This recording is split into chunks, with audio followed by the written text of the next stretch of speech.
Bonjour tout le monde, je suis Valentin, je suis heureux de vous accueillir aujourd'hui pour ce webinaire consacré à deux moteurs de rendu que vous connaissez probablement déjà, Enscape et V-Ray, tous deux développés par le groupe Chaos.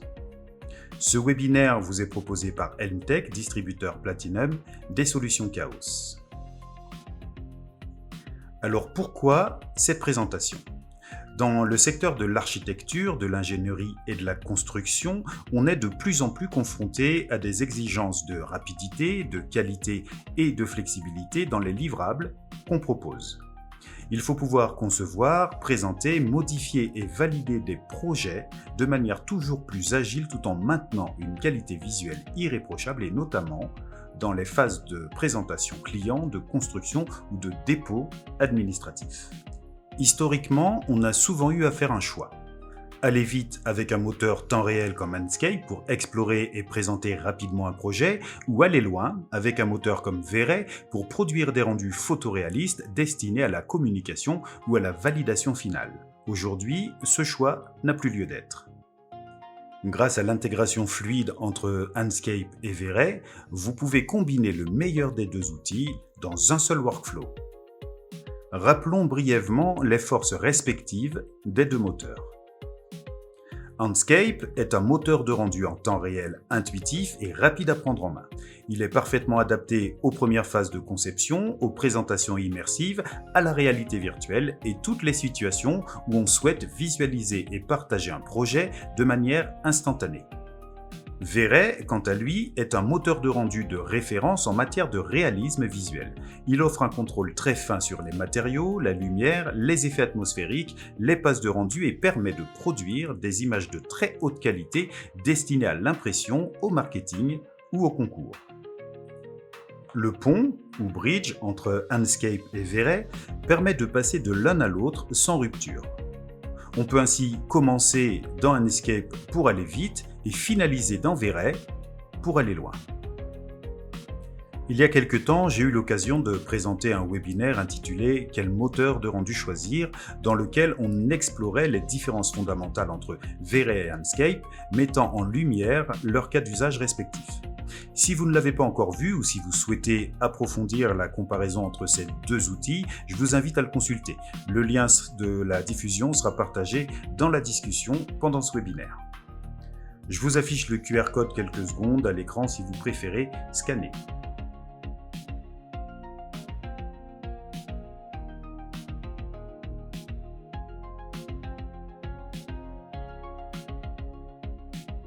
Entrons maintenant dans le cœur du sujet avec une démonstration concrète. Je vais vous montrer une scène créée dans SketchUp, visualisée en temps réel dans Enscape et qu'on va ensuite transférer dans V-Ray pour SketchUp.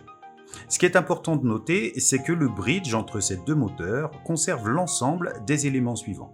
La géométrie complète de la scène, les caméras, y compris les points de vue sauvegardés dans Enscape, les lumières, naturelles comme artificielles, qu'il s'agisse du soleil, de la lumière d'environnement ou des luminaires placés manuellement, les matériaux appliqués dans Enscape, qu'ils soient personnalisés ou issus de la bibliothèque d'Enscape, et puis enfin les objets de la bibliothèque Enscape, mobilier, végétation, accessoires, personnages, etc.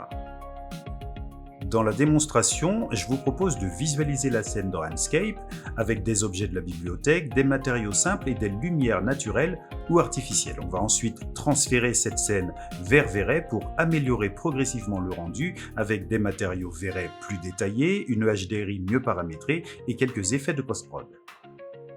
Qu'est-ce que le bridge change concrètement pour vous ? Gain de temps. Vous ne repartez jamais de zéro. Meilleure communication. Le client valide plus vite, les modifications sont plus simples. Optimisation du workflow. Un seul fichier, une seule scène, deux niveaux de rendu adaptés à vos besoins. Qualité finale sans compromis.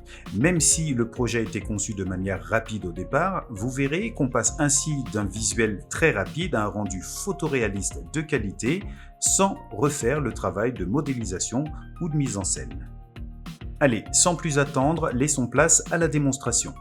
Je vous rappelle que si vous avez des questions, vous pouvez les poser durant ce webinaire en utilisant le chat à votre disposition. Nous essaierons de répondre aux questions d'ordre personnel pendant le webinaire et puis les questions d'ordre un peu plus général, nous y répondrons à la fin de ce webinaire. Allez, bonne démo, on se retrouve juste après. Pour ce webinaire, je vais réduire la fenêtre de visualisation d'Enscape pour laisser visible mon logiciel CAO, tout en me permettant de garder un œil sur le rendu en temps réel. Au travail et chez vous, pour plus de confort et dans la mesure de vos possibilités, je vous invite à utiliser deux écrans.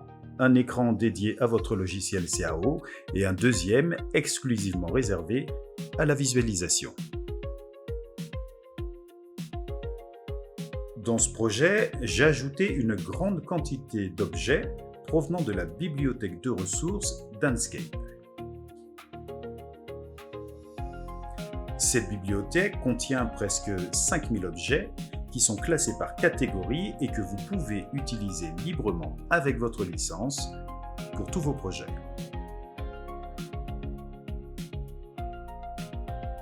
J'ai également soit ajouté des matériaux provenant eux aussi d'Enscape,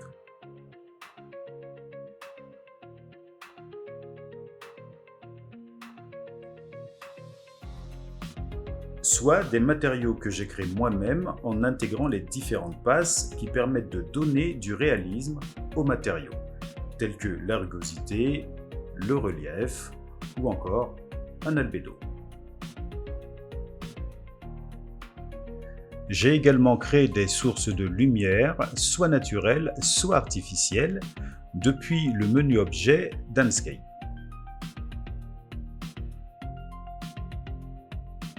Ces lumières, je les ai créées soit pour du remplissage,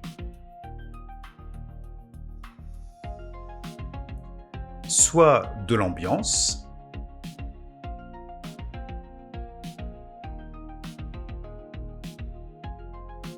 ou comme source lumineuse des luminaires.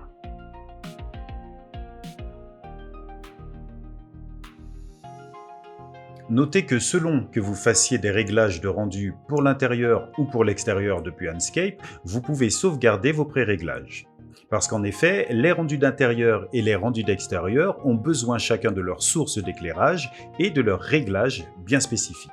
Dans le panneau paramètres visuels, vous pouvez effectuer l'ensemble de ces réglages, puis cliquer sur la petite flèche à gauche pour dérouler les options de pré-réglage, vous permettant d'enregistrer chacun d'eux.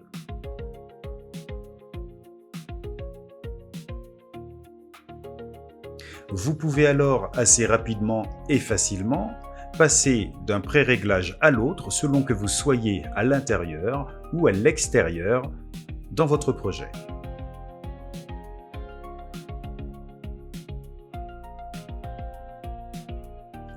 Enscape vous permet également d'enregistrer dans votre disque dur chacun de vos pré-réglages si vous souhaitez les utiliser dans un autre de vos projets.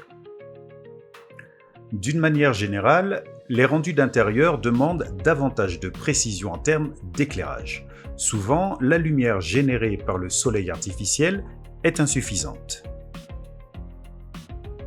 C'est pourquoi j'ai pris l'habitude d'ajouter à la lumière du soleil différentes sources lumineuses qui permettent de simuler un éclairage soit naturel, soit artificiel. Dans cet exemple, j'ai créé une lumière rectangle que j'ai pris soin de dupliquer un certain nombre de fois. Chaque copie est une instance.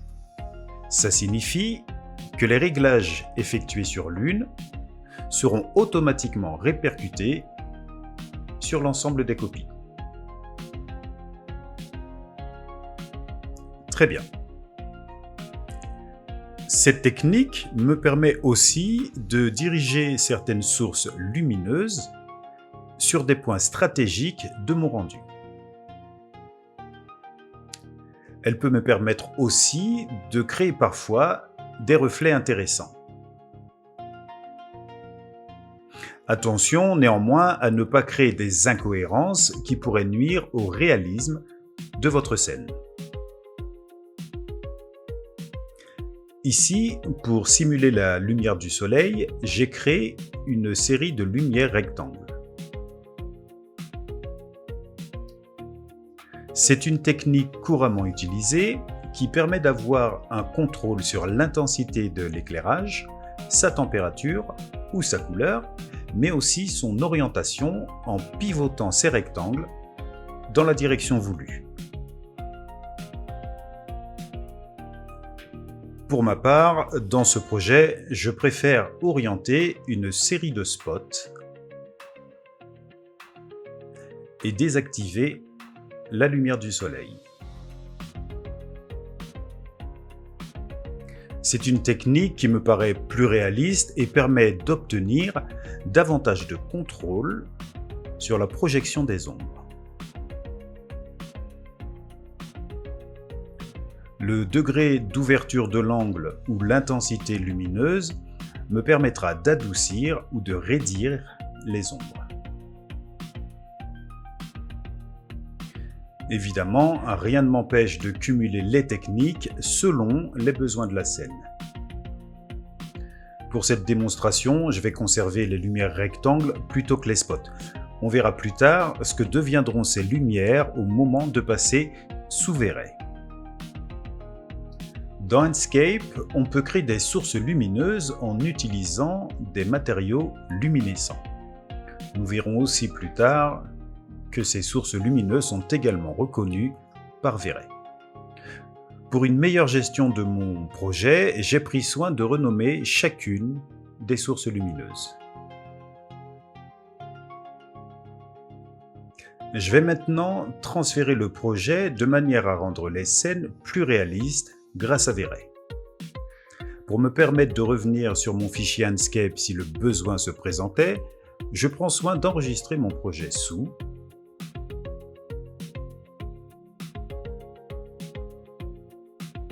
et d'ajouter au nom l'extension Verret.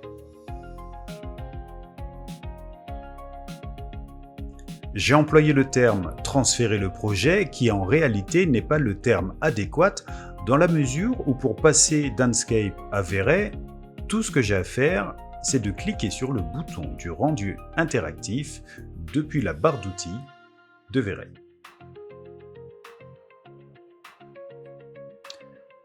Tous les assets d'Enscape seront reconnus par Verret, à savoir les matériaux, les éclairages naturels ou artificiels, mais aussi les vues et les objets de la bibliothèque d'Enscape.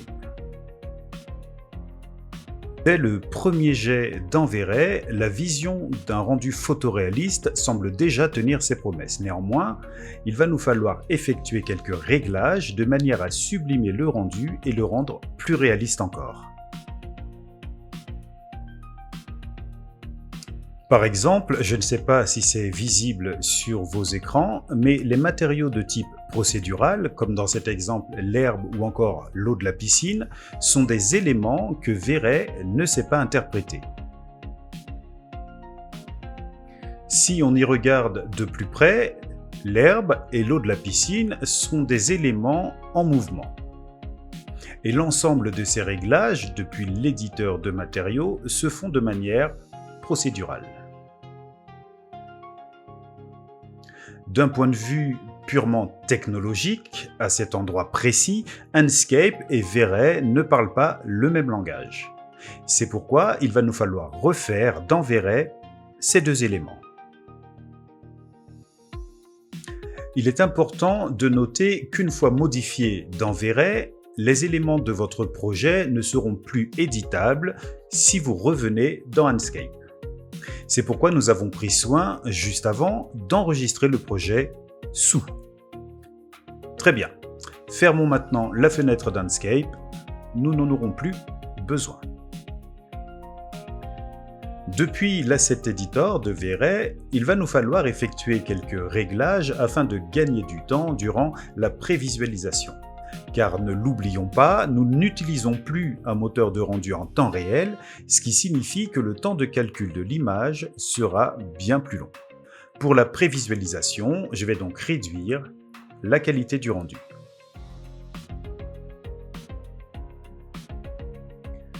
En effet, à chaque modification apportée depuis votre logiciel CAO, que ce soit la navigation, la géométrie ou la modification de certains paramètres, en mode de rendu interactif, V-Ray recommence le rendu de 0 pour afficher ces nouvelles modifications.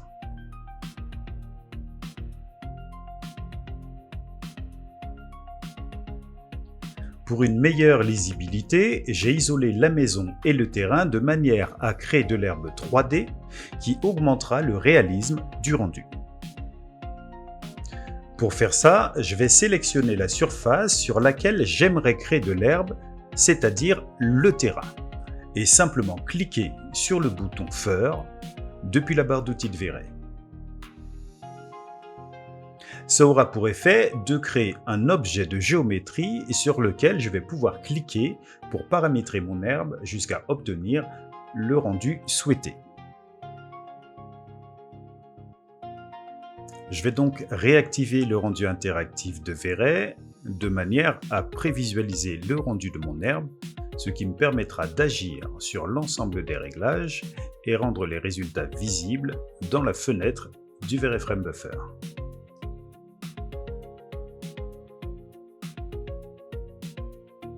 Parmi les paramètres disponibles, on va pouvoir agir entre autres sur la quantité d'herbe à disperser, sa hauteur, son épaisseur, ses pointes, etc.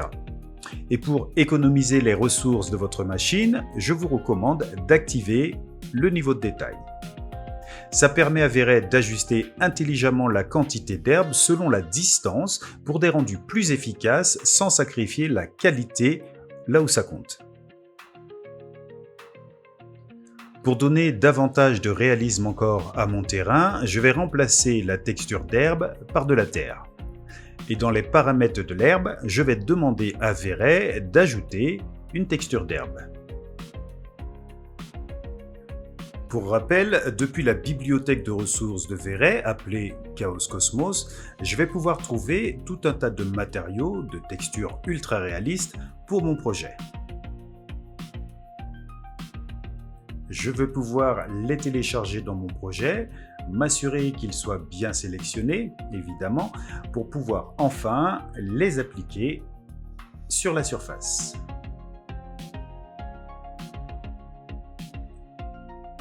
Très bien. Je relance le rendu interactif. Depuis la fenêtre du V-Ray Frame Buffer, et c'est assez clairement visible dans SketchUp également, la couleur de l'herbe a été remplacée automatiquement par la texture de terre que j'ai appliquée à la surface. Depuis l'Asset Editor, je vais donc sélectionner mon objet herbe et lui attribuer une texture différente depuis la liste des matériaux présente dans mon projet. Dans ce cas précis, une texture d'herbe, évidemment. Très bien. Maintenant, pour optimiser davantage le réalisme de mon herbe, je pourrais créer une sorte de distance progressive entre l'herbe et certains objets de ma scène. Car en effet, j'aimerais que la terre soit un petit peu visible par endroits. Pour faire ça, je vais me rendre à nouveau dans l'Asset Editor et depuis mon objet Fur, ajouter une carte de densité. Dans cette carte de densité, je vais ajouter un tag de distance. Il faut maintenant que j'indique quel objet va créer la distance. Je sélectionne donc le sol que j'ajoute à mon tag. Et pour faire ça, un simple clic sur le bouton suffit. Cette fonction a permis de créer une distance progressive de l'herbe par rapport à l'objet choisi. Je trouve que les réglages par défaut font déjà très bien leur travail, mais je pourrais, si je le souhaite, apporter des modifications à cet effet. Très bien. Je vais pouvoir maintenant ajouter d'autres éléments à mon tag de distance de manière à répéter ce même effet sur divers objets. Je sélectionne donc ces objets que j'ajoute à mon tag de distance par simple clic sur le bouton. On laisse Véret précalculer le rendu afin de prévisualiser le résultat. Je vais zoomer un petit peu. Voilà. Alors on aperçoit une petite distance entre les objets et l'herbe. C'est un petit peu plus visible sur le bord de la terrasse. OK. Évidemment, cette fonctionnalité n'est pas disponible dans Enscape, qui est conçu, je vous le rappelle, pour du rendu en temps réel pendant la phase de conception. Parlons maintenant des matériaux d'Enscape vers Véret. Depuis Enscape, j'avais soit créé, soit importé des matériaux depuis la bibliothèque. Ces matériaux contiennent différentes cartes qui permettent de donner tantôt du relief, tantôt de la rugosité ou autre aspect aux matériaux.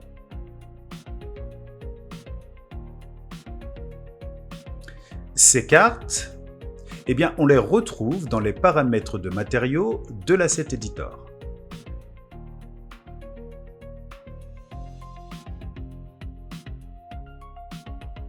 On peut faire le choix soit de les laisser tels quels ou de modifier certains paramètres pour optimiser la qualité du rendu.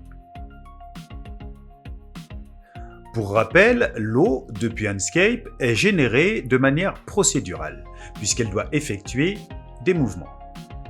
Véret, ne sachant interpréter cette procédure, on va donc se contenter de remplacer la matière d'eau d'Enscape par un matériau de la bibliothèque Chaos Cosmos. Celui-ci. Je n'ai plus qu'à cliquer une fois de plus pour l'importer dans mon projet et ensuite l'appliquer à ma surface. Il va nous falloir néanmoins y apporter quelques réglages afin de le rendre encore plus réaliste. On pourrait scrupuleusement checker chaque matériau de notre scène pour parfaire le rendu dans Véret. Mais on peut aussi se contenter de modifier uniquement les matériaux des objets les plus proches de la caméra lors des différentes prises de vue. C'est une très bonne transition pour vous parler des objets 3D importés depuis Enscape.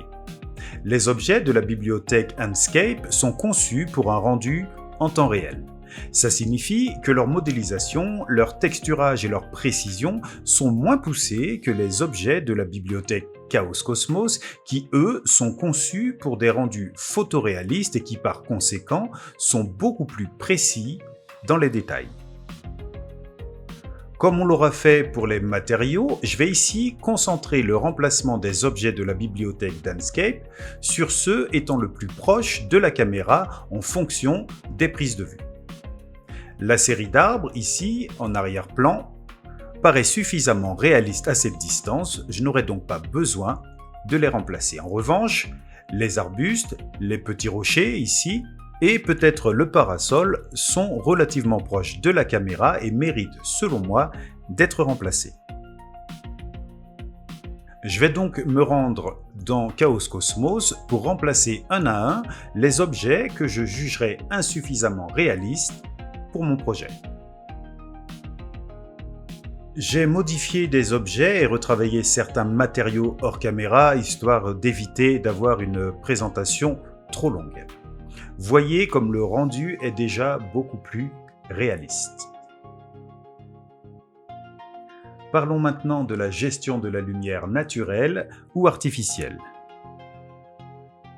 Pour la lumière ambiante, celle du soleil, j'ai continué ici d'utiliser la lumière générée depuis Enscape. Depuis l'Asset Editor, je vais pouvoir y apporter quelques modifications telles que l'intensité ou la couleur ou encore ajouter quelques nuages au ciel. Mais pour reproduire à peu près l'ambiance que j'ai créée pour l'image de réclame, celle-ci, je vais préférer utiliser ici une image de type HDRI en intégrant dans mon environnement un dome light.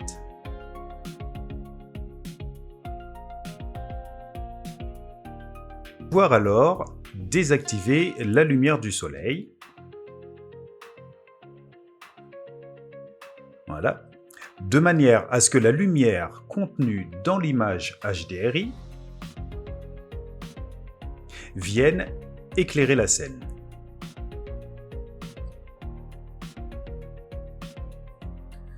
Je pourrais aussi faire pivoter l'image de manière à ce que les rayons du soleil viennent frapper un endroit que j'estime pertinent. Notez que lorsque vous utilisez la géolocalisation dans Enscape, par exemple, ou dans votre logiciel CAO, la position du soleil est calculée de manière réelle. Maintenant, si je le souhaite, je peux modifier l'intensité de l'image HDRI contenue dans le dome light. Il faut veiller néanmoins à ne pas surexposer l'image. Je peux aussi, si je le souhaite, modifier l'exposition de la caméra.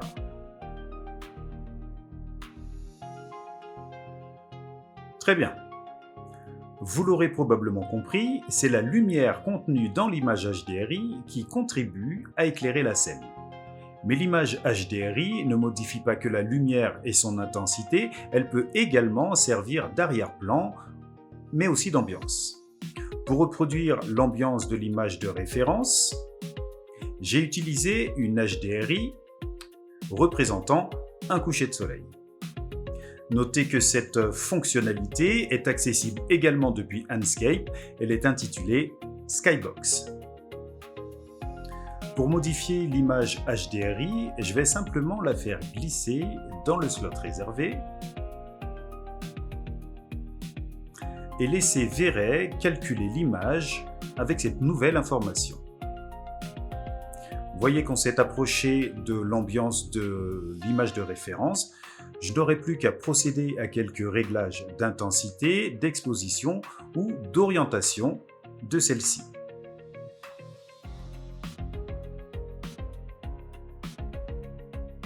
Très bien.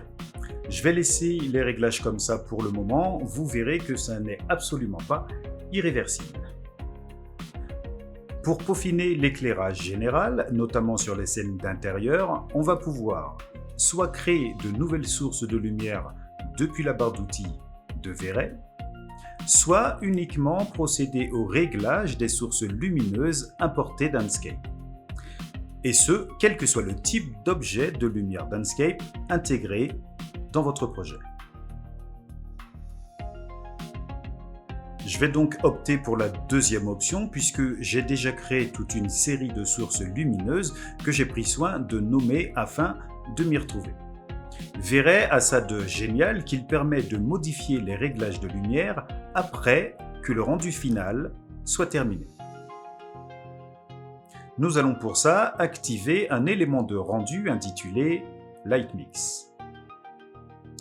Lightmix va être capable de lister l'intégralité des sources lumineuses du projet et rendre leurs paramètres accessibles en fin de rendu. Je vais donc pouvoir procéder au dernier réglage pour enfin lancer le rendu final et on se retrouvera juste après. Dans les paramètres de rendu, je vais augmenter la qualité du rendu. Je vais augmenter également la résolution de sortie pour 1920 par 1080. Dans les paramètres d'illumination globale, je vais activer l'occlusion ambiante. Et enfin, activer aussi le denoiser. Je peux maintenant lancer un rendu de production.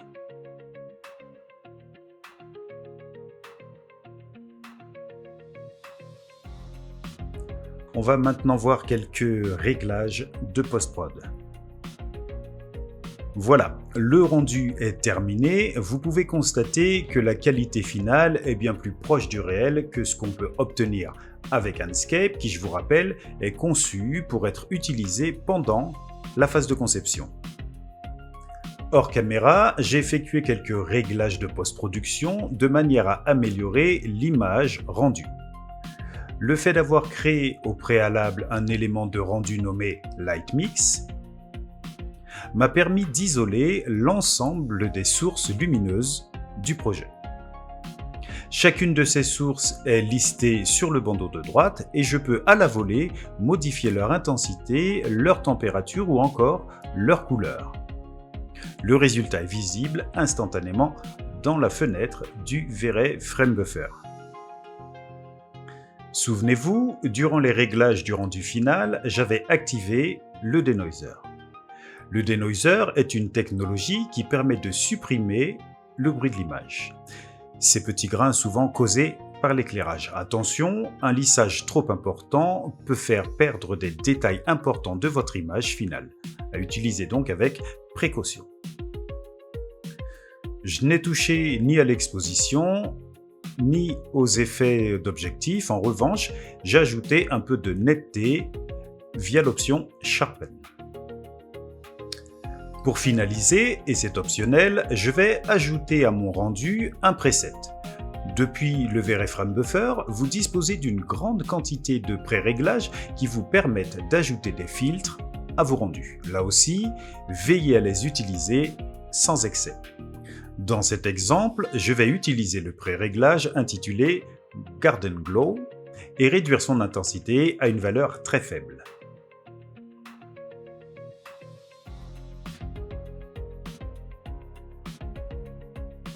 Très bien.